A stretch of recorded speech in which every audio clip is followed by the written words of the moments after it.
Hi friends, wedding day ആയിട്ട് എങ്ങോട്ടാണ് പോകുന്നതെന്ന് ആരും ചിന്തിക്കേണ്ട. ഹോസ്പിറ്റലിലേക്കാണ്. നല്ല ജലദോഷം, തലവേദനയും തലക്കനവും ഒക്കെ ഉണ്ട്. ഞാൻ ഹോസ്പിറ്റലിലേക്ക് പോകാനായിട്ട് ഇറങ്ങിയപ്പോൾ ചേട്ടാ ചോറ് കഴിക്കാൻ വീട്ടിലേക്ക് എത്തി. ഞാൻ ചോറ് കഴിച്ചിട്ടാണ് കേട്ടോ പോകുന്നത്. ഏകദേശം 2 മണി അടുത്തിട്ടായി. ഹോസ്പിറ്റലിൽ അത്യാവശ്യം തിരക്ക് കുറവുള്ള സമയമായിരിക്കും 2 മണി. ഇത് 155 ടോക്കൺ. തിരക്കൊന്നുമില്ല, അതുകൊണ്ട് തന്നെ അടുത്ത് തന്നെ എനിക്ക് കയറാനായിട്ട് പറ്റും. അപ്പോഴേക്ക് ഹോസ്പിറ്റലിലെ കാഴ്ചകളൊക്കെ ഒന്ന് നോക്കാന്ന് വിചാരിച്ച് ഒരു കൊച്ച് ഫിഷ് ടാങ്ക് ഇവിടെ സെറ്റ് ചെയ്തിട്ടുണ്ട് കേട്ടോ. നല്ല ഭംഗിയുള്ള 1-2 മീനുകളൊക്കെ അതിനകത്ത് കിടപ്പുണ്ട്. ഹോസ്പിറ്റലിന്റെ ചുവര് മുഴുവൻ ഒരുപാട് ഇൻഫർമേഷൻ ആണ്, രോഗങ്ങളുടെ ലക്ഷണങ്ങളും അതുപോലെ തന്നെ മറ്റു അറിവുകളൊക്കെ ആയിട്ട്. ഡോക്ടറെ കണ്ട് പുറത്തിറങ്ങി ഫാർമസിയിൽ നിന്ന് മരുന്ന് ഇവിടെ വാങ്ങിച്ചു കഴിഞ്ഞാൽ പെട്ടെന്ന് തന്നെ വീട്ടിലേക്ക് പോവാം. ഗുളികയൊക്കെ കിട്ടി, മൂക്കിലൊഴിക്കാനും തുള്ളിമരുന്നൊക്കെ വാങ്ങിച്ചുകൊണ്ട് പുറത്തിറങ്ങിയപ്പോഴുണ്ട് ചേട്ടൻ എന്താ ഹോസ്പിറ്റലിന്റെ ഫ്രണ്ടിൽ വന്ന് നിൽക്കുന്നത്. ഇതാണ് ഞങ്ങളുടെ ആരോഗ്യ കേന്ദ്രം. ചുറ്റും നല്ല ഭംഗിയാണ് കേട്ടോ. ഇവിടെ വന്നിരിക്കാനും വിശ്രമിക്കാനും കുട്ടികൾക്ക് കളിക്കാനുള്ള പാർക്കൊക്കെ ആയിട്ട് ഒരു അടിപൊളി അവസ്ഥ. നേരെ വീട്ടിലേക്ക് വന്ന് ചേട്ടനെ ചോറെടുത്ത് കൊടുത്തു. ചോറും കൊഞ്ച് തീയലും ചൂരക്കറിയും ക്യാരറ്റ് തോരനൊക്കെയാണ് ഇന്ന് ഉച്ചയ്ക്കുള്ളത്. ഏകദേശം എല്ലാവരും ചോറ് കഴിച്ചിരുന്നു. ചേട്ടൻ മാത്രമേ ഇനി കഴിക്കാനായിട്ട് ബാക്കിയുള്ളൂ. അതുകൊണ്ട് തന്നെ ഏകദേശം കൂട്ടാനൊക്കെ കഴിഞ്ഞു. ഇന്നിനി രാത്രി മുട്ടയോ എന്തെങ്കിലും തന്നെ ശരണം. എന്തായാലും വെഡിങ് ഡേ അല്ലേ, വയ്യെന്ന് പറഞ്ഞ് വെറുതെ ഇരിക്കാൻ പറ്റത്തില്ലല്ലോ. അപ്പൊ നമുക്ക് കുറച്ച് പരിപാടികളൊക്കെ നോക്കാം. എല്ലാരും വായോ.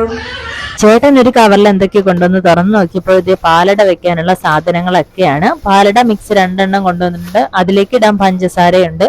നെയ്യ് ഇവിടെ നമുക്ക് ഓൾറെഡി ഇരിപ്പുള്ളത് കൊണ്ട് തന്നെ ഇത്രയും സാധനങ്ങൾ വെച്ചിട്ട് നല്ല ഒരു പാലട പ്രഥമൻ ഉണ്ടാക്കാനാണ് പോകുന്നത്. സിമ്പിൾ ആണെങ്കിൽ അതിന്റെ ബാക്കിലുള്ള ഇൻസ്ട്രക്ഷനും കാര്യമൊക്കെ ഒന്ന് നന്നായിട്ട് വായിച്ചു നോക്കിയതിനു ശേഷം പാലട ഉണ്ടാക്കാനായിട്ട് തുടങ്ങി. അതിനായിട്ട് ആദ്യം 2 കവർ പാലാണ് വാങ്ങിയിട്ട് വന്ന് 2 കവർ പാലും പാത്രത്തിലേക്ക് ഒഴിച്ചിട്ട് അതിനിടയിൽ കുറച്ച് തൂകിപ്പോവുകയും ചെയ്തു. അപ്പോൾ ഈ സമയം ചില കാര്യങ്ങൾ എന്റെ മനസ്സിൽ വന്നു കേട്ടോ.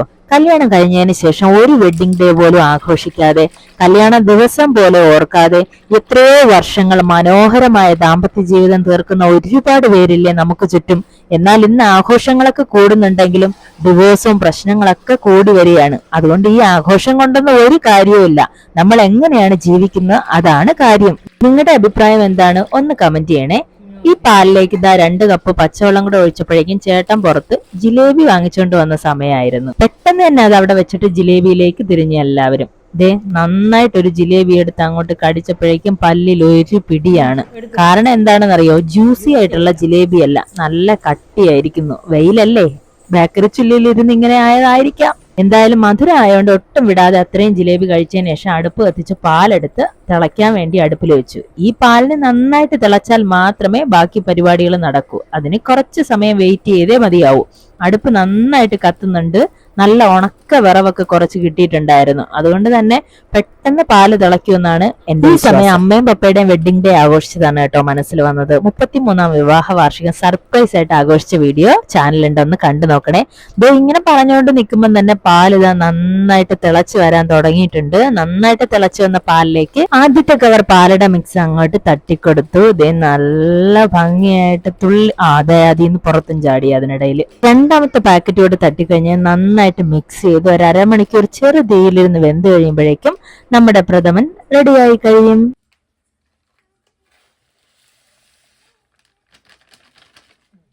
അരമണിക്കൂർ കഴിഞ്ഞ് നമ്മുടെ പായസം റെഡിയായി. കുറച്ച് അണ്ടിപ്പരിപ്പ് മുന്തിരിയും കൂടെ നെയ്യിൽ വറുത്തതിലേക്ക് തട്ടിക്കൊടുത്തു.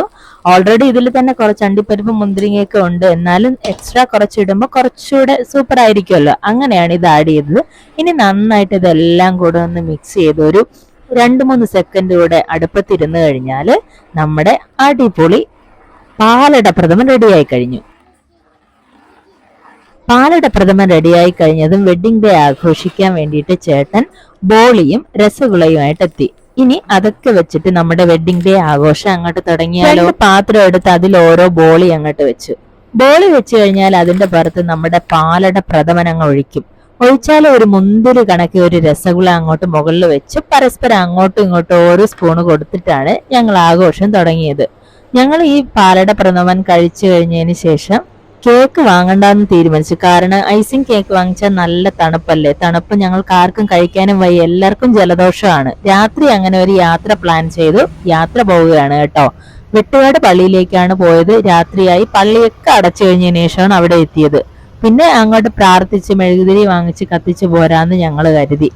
ചേട്ടൻ മെഴുകുതിരി വാങ്ങാനായിട്ട് അങ്ങോട്ട് പോയി. ഇതേ കുട്ടികളൊക്കെ അവിടെ കളിച്ചുകൊണ്ടിരിക്കുകയാണ്. കുറച്ചു പേരൊക്കെ പ്രാർത്ഥനയിൽ അങ്ങനെ മുഴുകിയിരിക്കുകയാണ്. ഞാൻ പ്രാർത്ഥന കഴിഞ്ഞിട്ട് അങ്ങനെ കറങ്ങി നടക്കുകയാണ്.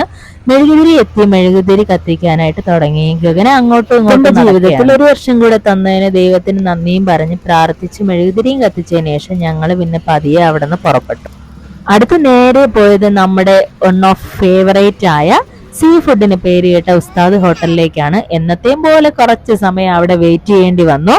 നമ്മുടെ ഊഴ എത്തിയപ്പോഴേക്കും നമ്മൾ അകത്ത് കയറി ഭക്ഷണമൊക്കെ കഴിച്ചു. നല്ല ഒന്നാന്തരം ചെമ്മീനൊക്കെ കഴിച്ചതിന് ശേഷം അവിടെ നിന്ന് പുറത്തിറങ്ങി തിരിച്ച് വീട്ടിലേക്ക് ഇതാ ഇങ്ങനെ പോയിക്കൊണ്ടിരിക്കുകയാണ്. ചേട്ടൻ കഴിച്ച മീനിന്റെ പല്ലിൽ കുടുങ്ങിയ സാധനങ്ങളൊക്കെ ഇളക്കിക്കൊണ്ടിരിക്കുകയാണ്. തിരിച്ചു പോരുന്ന വഴിയിലെല്ലാം ഒരുപാട് ലൈറ്റിംഗ് ആയിരുന്നു. ഗഗനയ്ക്ക് അത് വളരെ സന്തോഷവും നൽകി. കാരണം എന്ന് വെച്ചാൽ ഈ ശിവരാത്രിയുടെ ആഘോഷങ്ങൾ നടക്കുന്നതുകൊണ്ട് ഒരുപാട് ലൈറ്റിംഗ് അവിടെ എവിടെയായിട്ടുണ്ടായിരുന്നു. അപ്പോ ഞങ്ങളുടെ വെഡിങ് ഡേ നിങ്ങൾക്ക് ഇഷ്ടമായെങ്കിൽ ലൈക്ക് ചെയ്യണം കേട്ടോ. വീഡിയോ ലൈക്ക് ചെയ്യുക. ഒപ്പം ചാനൽ സബ്സ്ക്രൈബ് ചെയ്യാത്ത കൂട്ടുകാർ ചാനലിലൂടെ ഒന്ന് സബ്സ്ക്രൈബ് ചെയ്യണേ. നിങ്ങളുടെ അഭിപ്രായങ്ങളെല്ലാം കമന്റ് ചെയ്യണം. അപ്പോൾ ടാറ്റാ, ബൈ ബൈ.